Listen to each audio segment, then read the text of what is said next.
Chers frères et sœurs dans le Christ, la parole de Dieu de ce dimanche nous invite à dépasser notre manière de comprendre le projet du salut de Dieu pour chacun de nous et pour toute l'humanité. Le texte de la première lecture a été écrit alors que le peuple d'Israël se préparait à retourner sur la terre d'Israël après 70 ans d'exil à Babylone. Ce fut une expérience difficile, mais aussi une opportunité pour grandir dans une expérience de la foi. Dieu continue d'être présent dans la vie du peuple élu, même lorsqu'il a tout perdu. La terre, le temple, le roi, les liens familiaux, la liberté, etc. L'esclavage à Babylone est devenu un temps de grâce pour reconnaître la fidélité de Dieu à son plan d'alliance avec l'humanité. Après l'exil, le peuple d'Israël a pris conscience de l'existence d'un Dieu unique, créateur et rédempteur, qui veut non seulement le salut du peuple d'Israël, mais aussi le salut de toute l'humanité. Pour que le reste du peuple d'Israël, qui rentrait chez lui, ait besoin de vivre une conversion spirituelle, il lui fallait vraiment sentir, comme nous l'avons chanté dans le psaume, que le Seigneur est tendresse et pitié, lent à la colère, et plein d'amour, que la bonté du Seigneur est pour tous sa tendresse, pour toutes ses œuvres. Ainsi, le voyage des exilés de Babylone vers la terre d'Israël et de Juda devient un fort appel à la conversion, une invitation à chercher le Seigneur tant qu'il se laisse trouver, à l'invoquer car il n'abandonne jamais son peuple, il n'est jamais loin de chacun de nous. Le Père, uni au Fils et dans l'Esprit Saint, est proche, même dans les phases les plus difficiles et insensées de nos vies.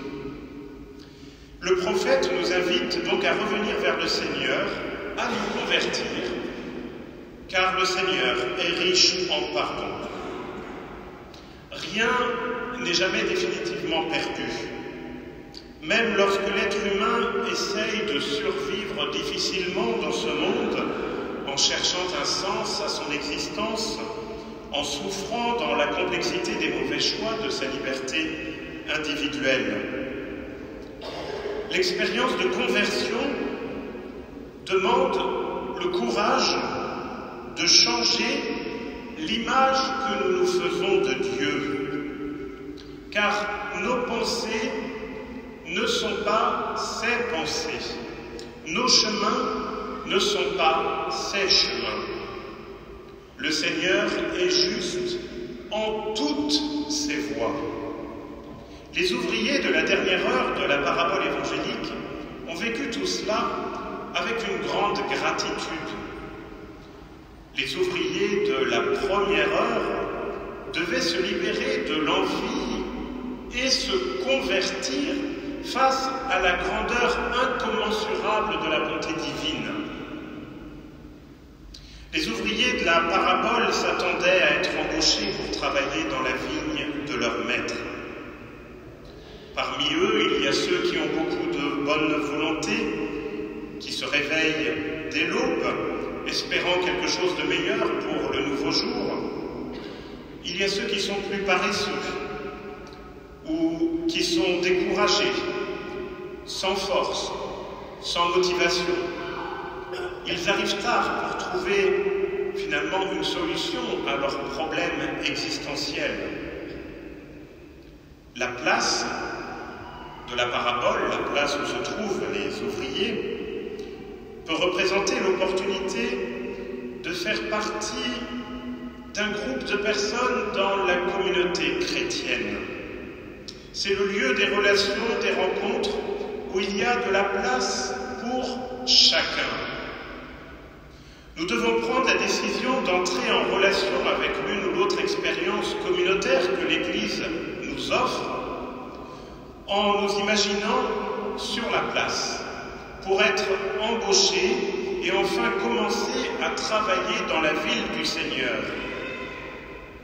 Il y en a qui arrivent à toutes les heures et nous n'avons rien à dire, nous n'avons aucun droit de faire des commentaires.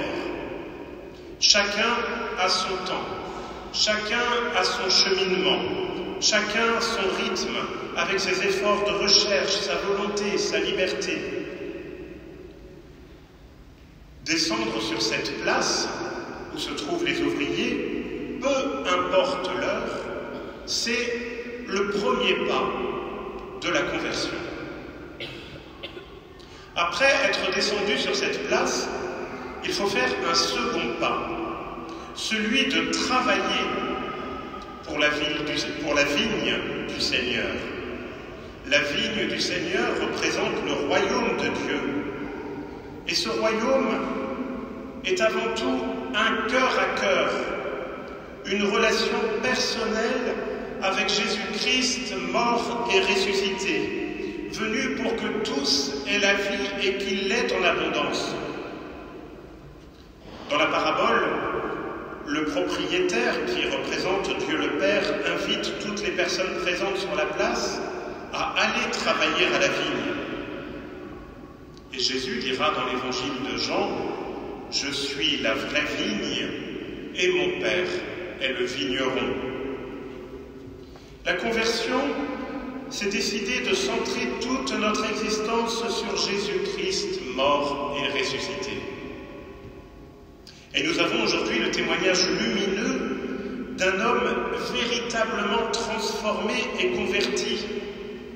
L'apôtre Paul, écrivant aux Philippiens, il nous offre l'exemple de toute sa vie donnée pour le Christ et pour l'évangélisation de tous. Soit que je vive, soit que je meure, le Christ sera glorifié dans mon corps. En effet, pour moi, vivre c'est le Christ et mourir est un avantage. Quant à vous, ayez un comportement digne de l'évangile du Christ. Après être descendu sur la place et avoir pris la décision de travailler dans la vigne du Seigneur, il faut une troisième étape dans la conversion.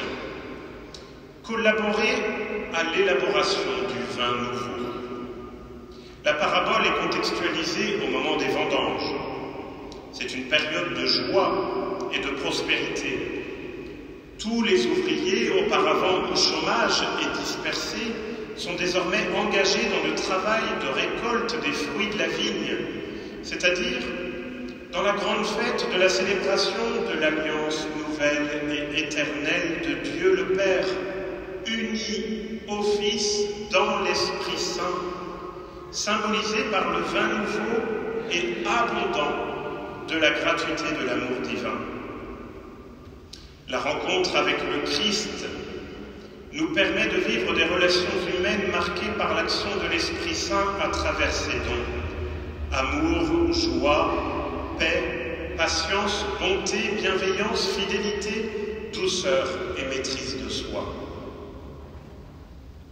Enfin, nous sommes invités à nous réjouir de la dignité commune et universelle des enfants bien-aimés du Père.